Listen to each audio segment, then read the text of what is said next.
امریکی صدر Donald Trump کا میڈیا سے خطاب کرتے ہوئے کہنا تھا کہ اسرائیل کی خوش قسمتی ہے کہ یرغمالیوں کی واپسی ممکن ہوئی ہے۔ روسی صدر ولادیمیر پوٹن نے خاتون اول میلانیا ٹرمپ کے بچوں سے متعلق اقدامات کو سراہا ہے۔ دونوں ممالک کے اعلیٰ مشیروں کا اجلاس اگلے ہفتے متوقع ہے۔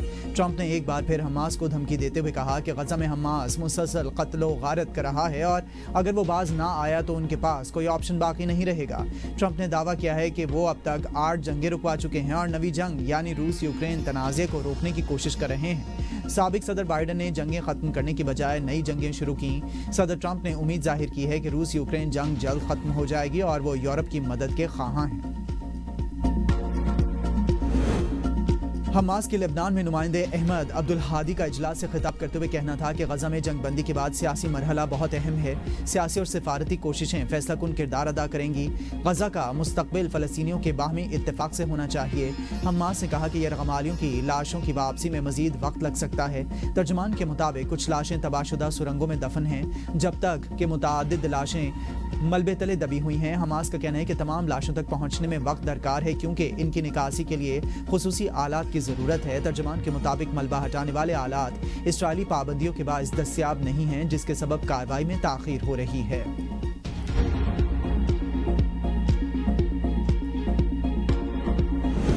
افغان طالبان کی درخواست پر 48 گھنٹے کی جنگ بندی کی۔ اگر وہ سنجیدہ ہیں تو بات چیت آگے بڑھائیں گے۔ وقت حاصل کرنے کی کوشش کامیاب نہ ہوگی۔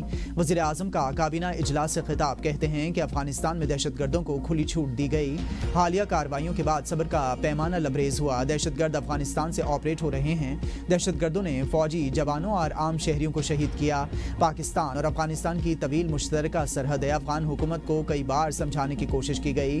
ہم دو ہمسائے ممالک ہیں، تعلقات باہمی احترام اور امن پر مبنی ہونے چاہیے۔ نائب وزیر اعظم اور وزیر دفاع متعدد بار کابل جا چکے، امن کے لیے سنجیدہ کوششیں کی۔ فیلڈ مارشل عاصم منیر کی قیادت میں منہ توڑ جواب دیا۔ جب پاکستان پر حملہ ہوا تو افغان وزیر خارجہ بھارت میں تھے۔ فتنہ الخوارج کا خاتمہ ہونا چاہیے۔ اپنے محدود وسائل کے باوجود افغان عوام کی مدد کو فرض سمجھا۔ فلسطین کے حوالے سے وزیر اعظم نے کہا کہ پاکستان نے غزہ امن معاہدے میں انتہائی اہم کردار ادا کیا۔ شرم الشیخ میں اللہ تعالیٰ نے پاکستان کو بے پناہ عزت دی۔ دنیا پاکستان کو ایک اہم ملک کے طور پر دیکھ رہی ہے۔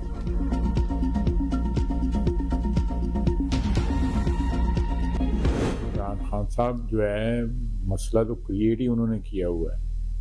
یہ بندی لے کے آئے ہیں سوات کے اندر اور دوسری جگہوں پہ پیرول پہ باہر آنے کے بہانے ہیں اور کوئی ایسی بات نہیں ہے، اور باہر لوگ بیٹھے ہوئے ہیں۔ سارے مسائل کا حل ان کے پاس بھی ہے۔ میں افغانستان کے کانٹیکسٹ میں افغانستان مسئلے کا کوئی پرامن حل ہوا تو ویلکم کریں گے۔ ہم کئی سالوں سے افغان سرزمین سے ہونے والی دہشت گردی کا جواب دے رہے ہیں۔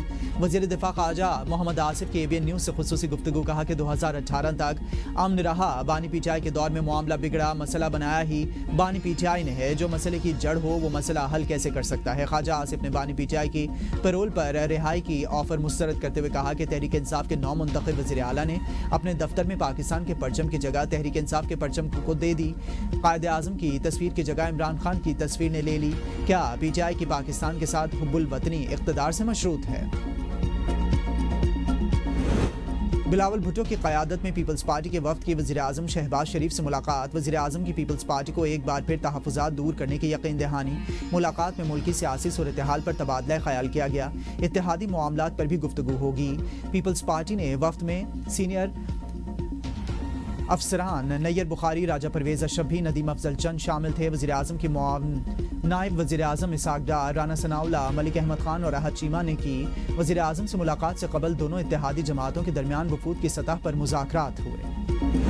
وزیر اعظم اور وزیر اعلیٰ خیبر پختونخوا سہیل آفریدی کے درمیان ٹیلی فونک رابطہ ہوا۔ شہباز شریف نے سہیل آفریدی کو وزیر اعلیٰ منتخب ہونے پر مبارکباد دی۔ وزیر اعظم نے کہا کہ پاکستان کے مفاد میں وفاق آپ کے ساتھ مل کر چلنے کو تیار ہے۔ سہیل آفریدی کہتے ہیں کہ سب سے پہلے پاکستان پھر باقی چیزیں ہیں۔ وزیر اعظم سے درخواست کی کہ بانی پی ٹی آئی سے ملاقات کی اجازت دی جائے۔ ابھی تک وزیر اعظم شہباز شریف کی طرف سے کوئی جواب نہیں آیا۔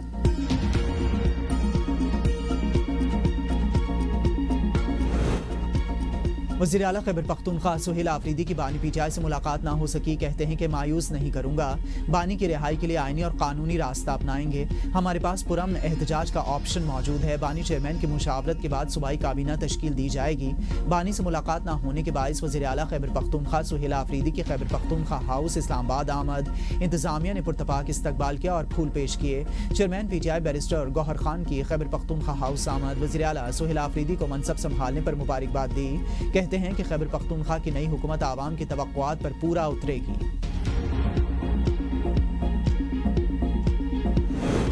ملک میں کسی کو بدامنی اور انتشار پھیلانے کی اجازت نہیں دی جائے گی، وزارت داخلہ میں ہونے والے اجلاس میں فیصلہ۔ وزیر اطلاعات عطاءاللہ تارڑ کہتے ہیں کہ دنیا بھر میں فلسطین کے حق میں مظاہرے ہوئے، کہیں تشدد نہیں ہوا، پرامن احتجاج آئینی حق ہے، جلاؤ گھراؤ کی اجازت نہیں دی جا سکتی، قانون کے نام پر بغاوت کی اجازت نہیں دی جا سکتی۔ ٹی ایل پی کے مسلح احتجاج نے مذہبی جوش کو تشدد میں تبدیل کرنے کی کوشش کی۔ وزیر داخلہ محسن نقوی نے کہا کہ مظاہرین سے مذاکرات نہ کرنے کا تاثر غلط ہے، جن لوگوں نے اسلحہ اٹھایا تھا صرف ان کے خلاف کارروائی ہوئی۔ وزیر مذہبی امور سردار یوسف نے کہا کہ فلسطین کا مسئلہ حل ہو گیا، جنگ بندی ہو چکی، ٹی ایل پی کے جتھے نے فلسطین کے نام پر پولیس پر فائرنگ کی، انتشار کو روکنا ضروری ہے۔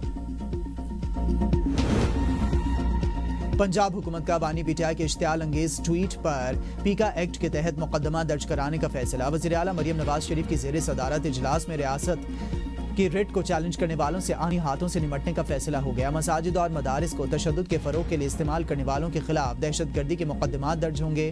بازار، دکانیں یا ٹرانسپورٹ زبردستی بند کرنے والوں پر دہشت گردی ایکٹ لاگو ہوگا۔ پنجاب حکومت کا انتہا پسندی میں ملوث جماعت پر پابندی کی سفارش کا بھی فیصلہ۔ انتہا پسندی میں ملوث جماعت کے قیادت کو 4 شیڈول میں شامل کیا جائے گا۔ جائیدادیں اور اثاثے محکمہ اوقاف کے حوالے ہوں گے۔ بینک اکاؤنٹس منجمد اور سوشل میڈیا اکاؤنٹس بند کر دیے جائیں گے۔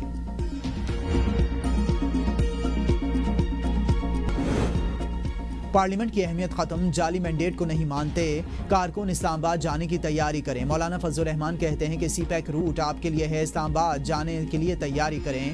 عوامی جمہوریت کے قائل ہیں، پاکستان میں چوری کا الیکشن تسلیم نہیں کرتے۔ 2018 اور 2024 میں الیکشن چوری ہوئے، ہم نے صوبے اور وفاق کی چوری کو تسلیم نہیں کیا۔ اسرائیل کو تسلیم کرنے کی کوشش کی گئی لیکن ہم نے راستہ روکا۔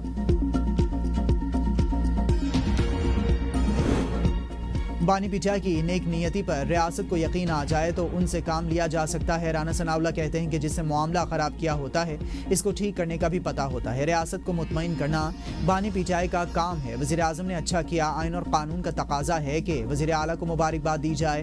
نیا وزیر اعلیٰ خود مان رہا ہے کہ عشق بانی پی ٹی آئی میں جان دے سکتا ہے۔ جب وزیر اعلیٰ کو اپنی جان کا خوف ہو تو اس کا مطلب پارٹی نہیں، بانی کا راج چل رہا ہے۔ کریک ڈاؤن کے بعد ٹی ایل پی کی پرانی سکت ختم ہو چکی۔